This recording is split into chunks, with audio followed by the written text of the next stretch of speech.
नाजरीन, आप देख रहे हैं रियासत का मशहूर व मकबूल यूट्यूब चैनल बज़म आइना वकील साहब पोस्ट। बज़म आइना वकील साहब रिपब्लिक डे की ढेर सारी मुबारकबाद आप तमाम नाजरीन को पेश करता है। इसके बाद अहम ख़बर यह है कि करनूल की तारीख़ी तालीमी दर्सगाह उस्मानिया कॉलेज में रिपब्लिक डे बड़े ही जोश व खरोश के साथ मनाया गया। इस मौके पर प्रिंसिपल सैयद समीउद्दीन मुज़म्मिल ने परचम कुशाई की रस्म अंजाम दी और एक बेहतरीन खिताब रिपब्लिक डे के मौके पर किया। हम चाहते हैं कि हमारे नाज़रीन इस रिपब्लिक डे के खिताब को बेहतरीन अंदाज में बग़ौर समाअत फरमाएँ ताकि रिपब्लिक डे की अहमियत क्या है, रिपब्लिक क्या है, कॉन्स्टिट्यूशन क्या है, आइन क्या है, इसके मुताल्लिक़ सैयद समीउद्दीन मुज़म्मिल ने बेहतरीन अंदाज में ख़िताब किया। आप समाअत फरमाइए। बज़म आइना वकील साहब को दीजिए इजाज़त।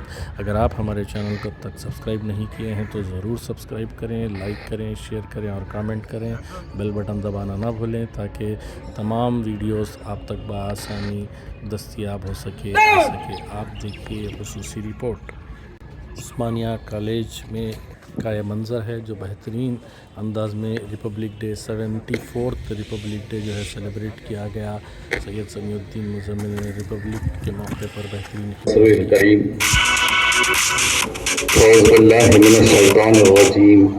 बिस्मिल्लाहिर्रहमानिर्रहीम रब्बि ज़िदनी इल्मा रब्बि सहरली शहरली मिन कुल्ली अमरी। I start my Republic Day address with a short invocation to the Almighty. My dear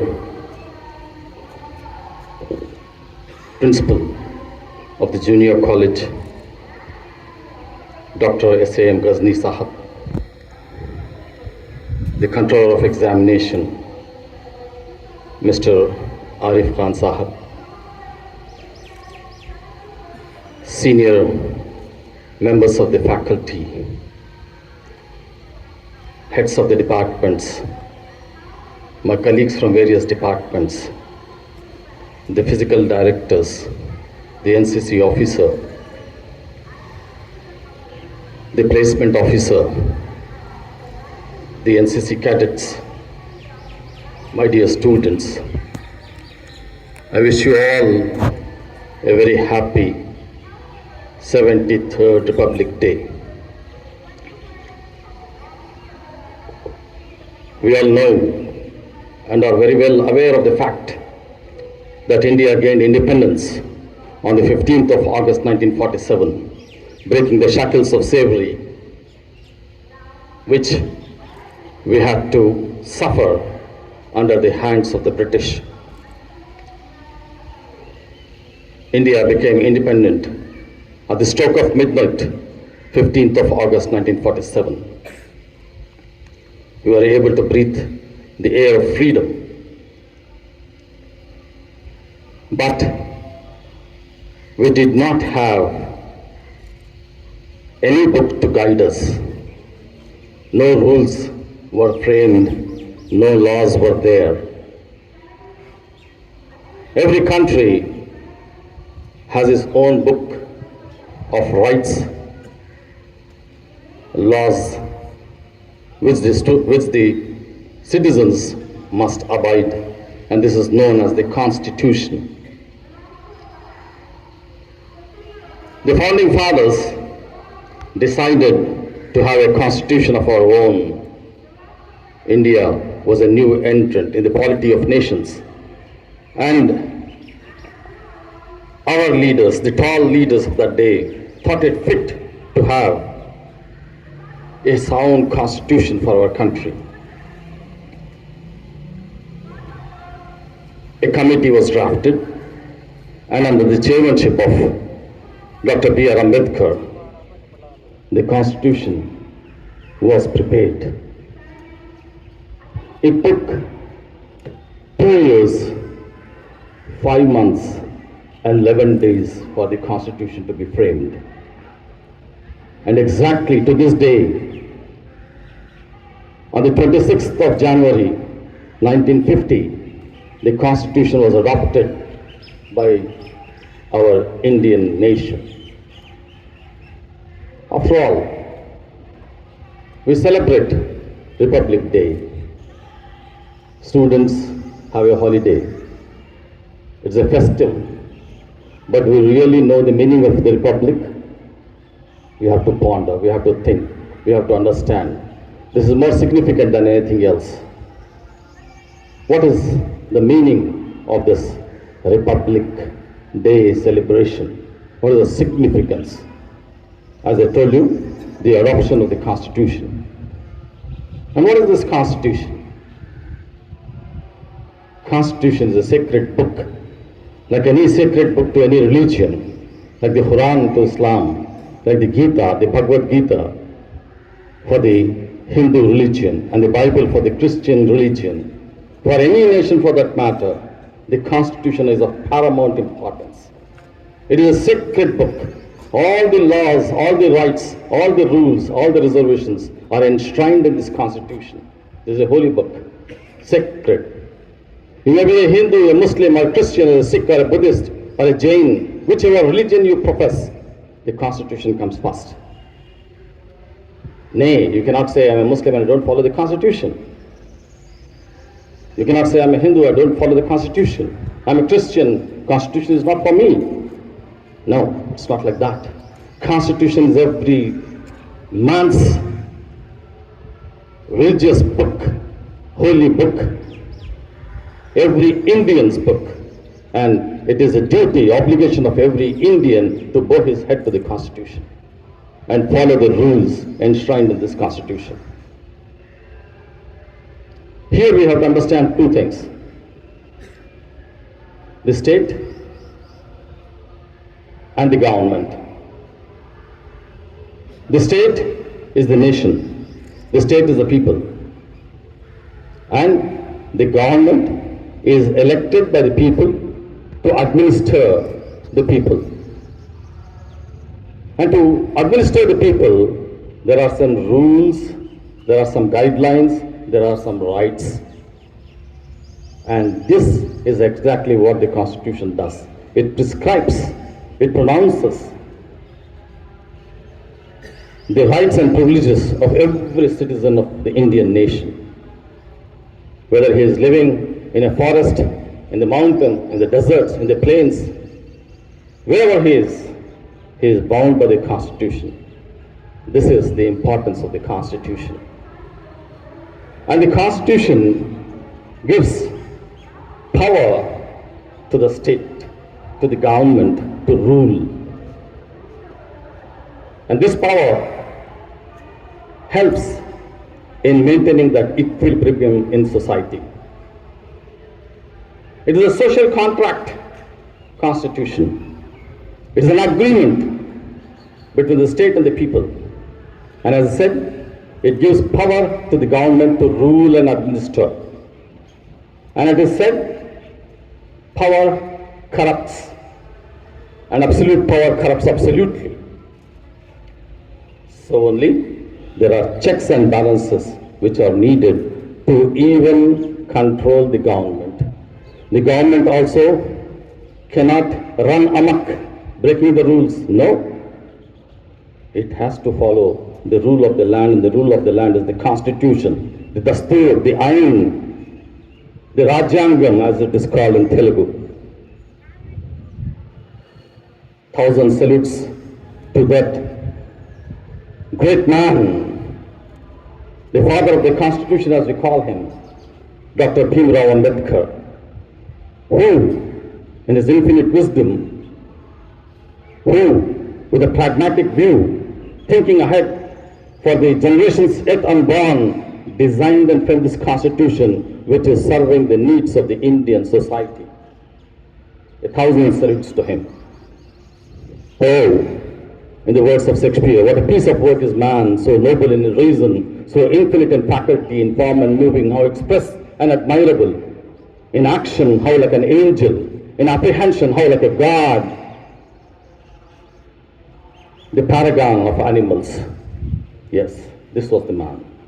And he, along with his team, of Dr. Rao and Dr. Rajendra Prasad and others, they made the Constitution.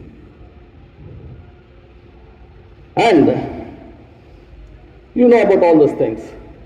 My learned colleagues here standing, they also know about all those things. Nothing new here.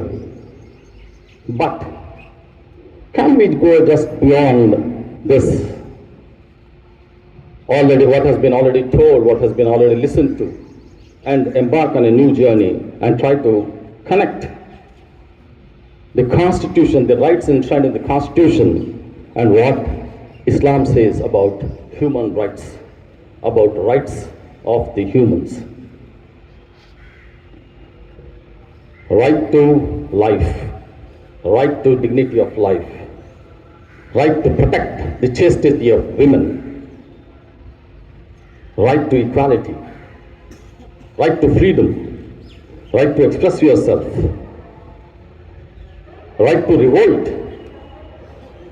to say something, to consider something or not to consider something, to cooperate, not to cooperate.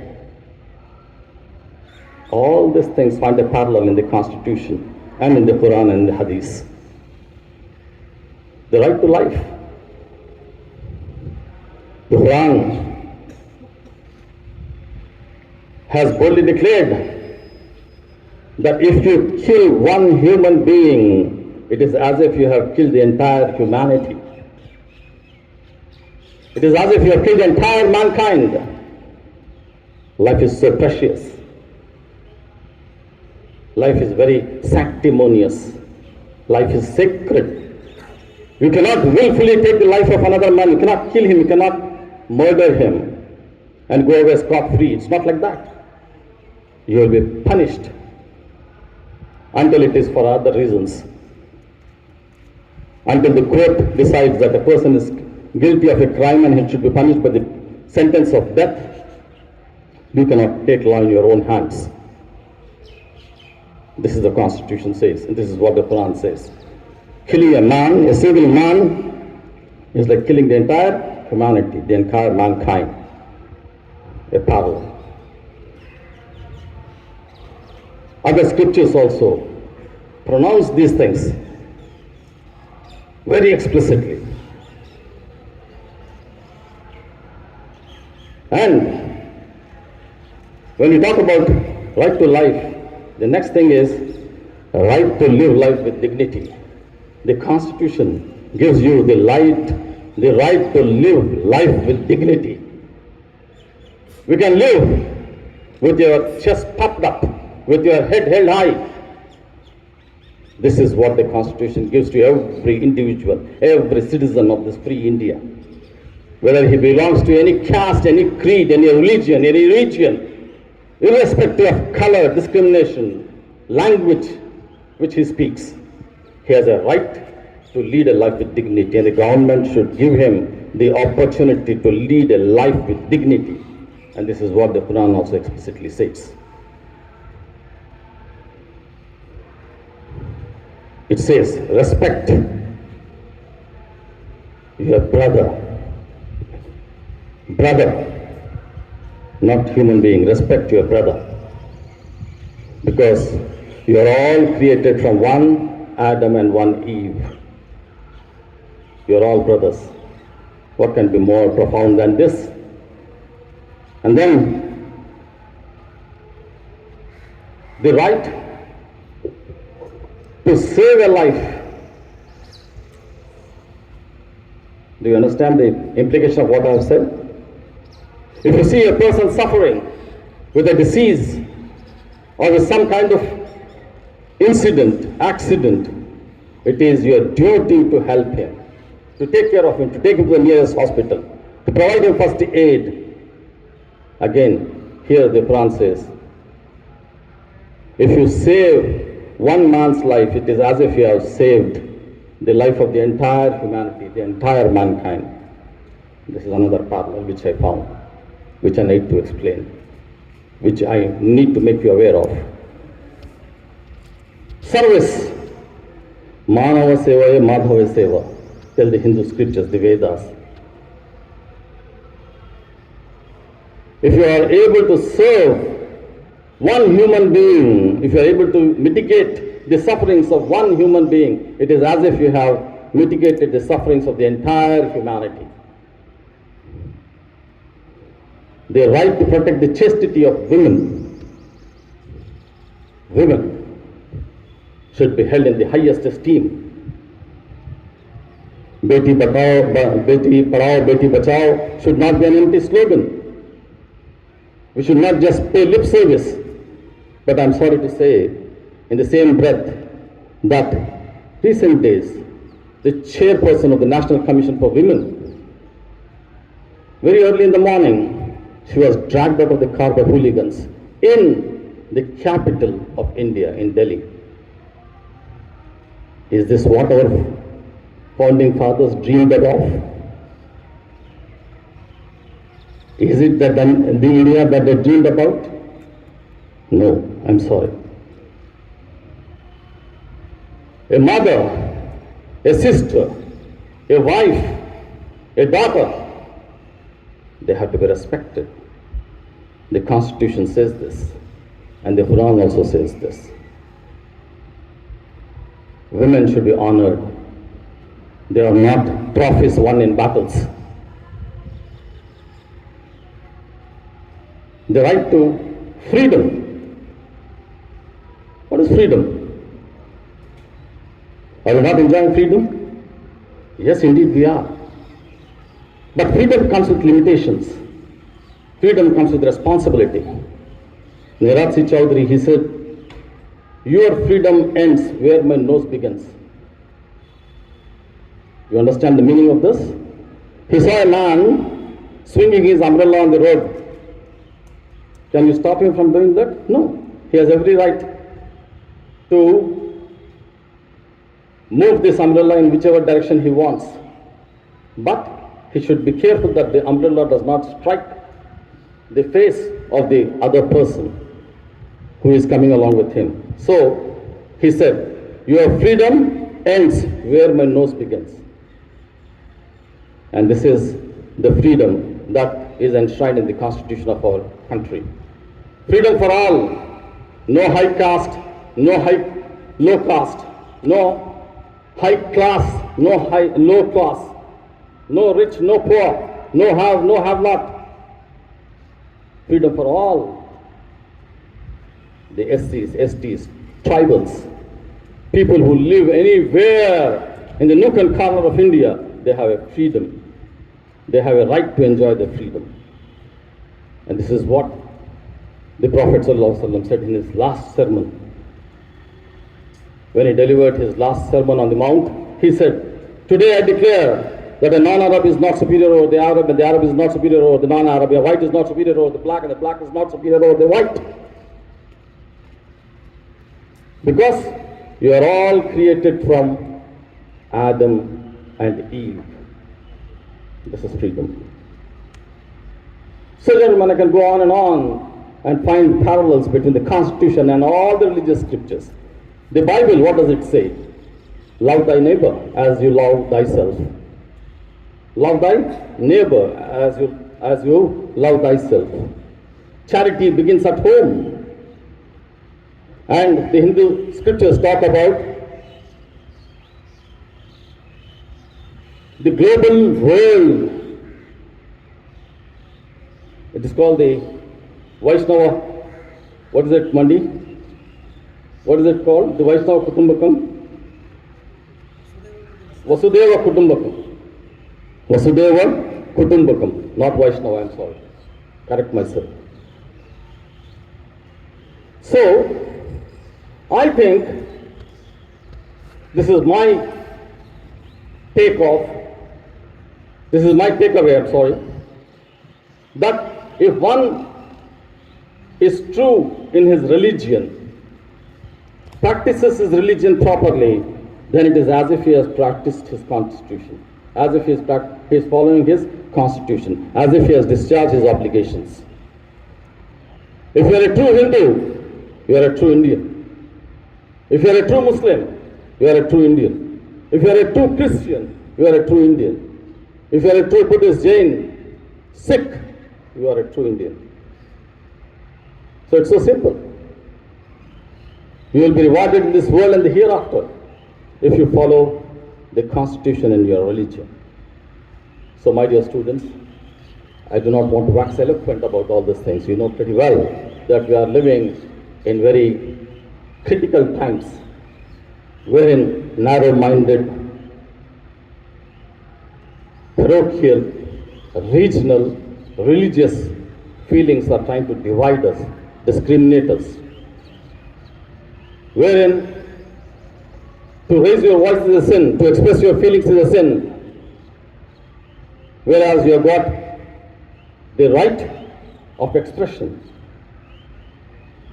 If you say something which is unpalatable to any government of the day, it will be called sedition, and you will be branded a terrorist, an anti-national, and you will be put behind bars. This is breaking the rules of the Constitution. लश्कर भी तुम्हारा, सरदार भी तुम्हारा, तुम झूठ को सच भी लिख दो, अखबार भी तुम्हारा। जुल्म की कहानी, जुल्म का ये दौर अभी और नहीं चलेगा, मजलूम का खून अभी और नहीं बहेगा। तुम अंधेरों के जिगर चीर कर नूर आएगा, तुम फिरौन हो तो मूसा भी तो जरूर आएगा। Have hope. Rules might be broken, laws might be broken, but you are protected by the Constitution of India, mind you. Have you seen the recent movie Jai Bhim? Watch it if you haven't watched. It tells you about how the rights of the weaker sections are protected. They are an education for us. Well, slavery was abolished long back. But the Western world, the Europeans, continued with slavery for a long time. You might be astonished if I say that in one century, from 1680 to 1786, 20 million Africans were taken away from Africa to work as slaves in America and Europe. In 1 year, 70,000 slaves were taken from Africa to work in America, to build America. Constitution abolishes slavery, abolishes untouchability. सफेद दहर से बातिल को मिटाया हमने, नूह इंसान को गुलामी से छुड़ाया हमने. Allama Iqbal has said this. So today, let us all pledge to be good citizens of India, to be responsible citizens of India. This Republic Day, let us work towards universal brotherhood. Let us treat our fellow citizens as our own brothers. This is the real meaning. This is the real essence of the Constitution. This is what the Constitution wants. One thing, and I will finish off. There is a war going on. What is the war going on? Ukraine and Russia.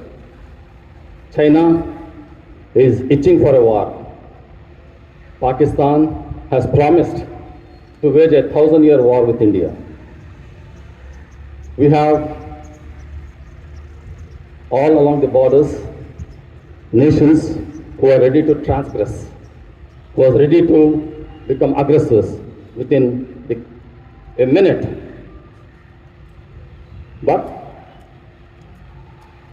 let us all believe that there is a constant vigil, there is a constant wakeful watch kept by our sentinels, and they are also the soldiers of the Constitution.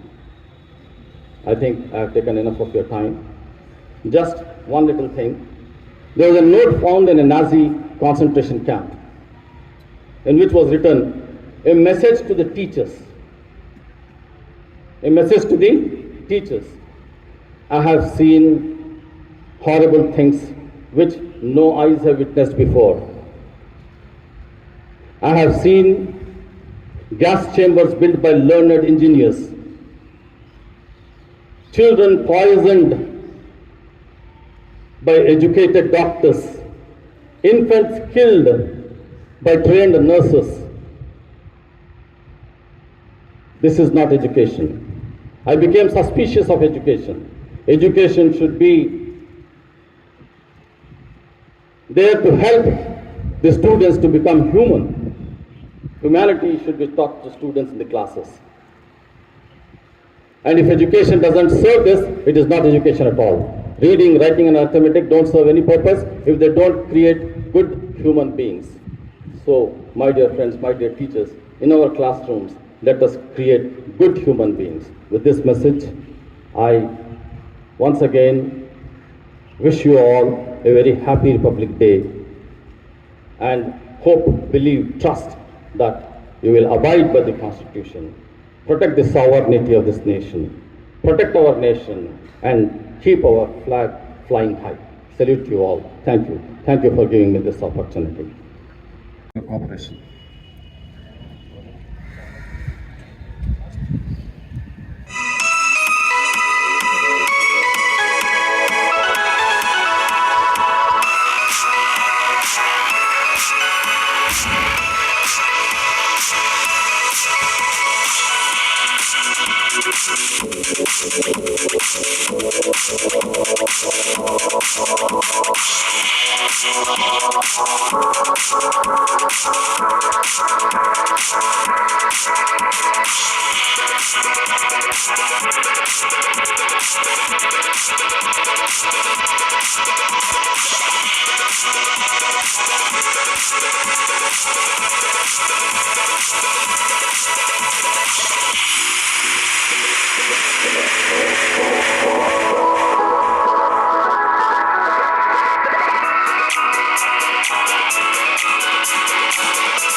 Tremendous, extraordinary, fantastic, fantastic. Big round of applause to all the daredevils of Osmania College who have not only put the flag of India high, but they have also lifted the banner of Osmania College wherever they have gone. These are the daredevils of Osmania. No Tom Cruise here, no RRR here. These are the real heroes. No wires here, no safety jackets here, no mattresses even, firm hard ground. And look at them. This is the spirit. This is the spirit of India, the young Osmania. Thank you very much.